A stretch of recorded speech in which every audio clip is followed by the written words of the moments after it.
Hey everyone, welcome back to the channel. If you've ever wondered how to install Webflow on your Windows 11 computer, you're in the right place. Today I'm walking you through a super simple way to set up Webflow for even faster access, almost like having it as an app right from your desktop. By the end of this video, you'll have Webflow just one click away, which will save you time and keep your workflow sharp and efficient. Let's dive right in.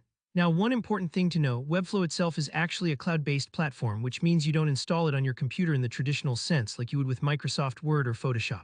Instead, everything runs online, no code required. And that's part of its charm. It lets you design and build beautiful websites simply using your web browser. So while you can't actually install Webflow like a typical app, you can make it feel just as convenient by turning it into a desktop shortcut. This is especially handy if you find yourself reaching for Webflow again and again. First things first, open up your Chrome browser and navigate to the Webflow website. If you don't already have it open, just type Webflow.com into your address bar and log into your account. It might take a second to load, don't worry, that's perfectly normal, especially if it's syncing up your projects. Once you're on the Webflow dashboard, take a look up at the top right corner of your Chrome window.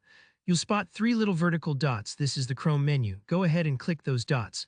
This menu is full of handy browser features, but what we're looking for is a way to keep Webflow always within easy reach. From that drop-down menu, hover your mouse over Save and Share, then choose Create Shortcut. If you don't see Create Shortcut right away, it might be under More Tools. Sometimes Chrome moves things around a bit, so don't worry if you have to hunt for it. Once you select Create Shortcut, a small window will pop up asking you to name your new shortcut. I usually recommend naming it something clear and simple like Webflow, so you'll instantly recognize it on your desktop. Now, before you finalize, you can check the box that says Open as Window. This is a cool little trick. By selecting this, your Webflow shortcut will open in its own window without all the browser tabs and distractions around it. It makes Webflow feel just like a dedicated app running on your computer, a tiny touch, but it can really tidy up your workflow. Hit the Create button and that's it. You've now got a Webflow shortcut right on your desktop.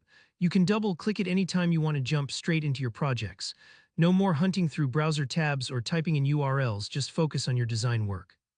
And that's all there is to it.